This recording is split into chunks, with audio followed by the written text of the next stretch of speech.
Jadi teman-teman, ini aku menggunakan smart proyektor dari Gojodok, makanya ada muncul layar di depan sana.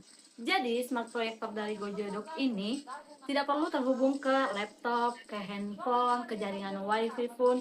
Jadi dengan kita menggunakan flash disk SSD, yang penting ada port USB-nya, bisa juga menggunakan yang port HDMI, ini udah bisa kita gunakan. Mau kita lihat foto, menonton film atau video yang ada pada flash disk kita, atau presentasi sekalipun, ini udah bisa ya teman-teman, tanpa aplikasi yang lain. Cukup kita hidupkan, kita nyalakan proyektornya, kita sambungkan dengan flash disk kita atau tempat penyimpanan kita, kita sudah bisa melihat file-file dan folder-folder yang ada di tempat penyimpanan kita itu. Jadi proyektor dari Gojodok ini berbeda dengan proyektor yang lain. Cekatnya di keranjangku ya teman-teman.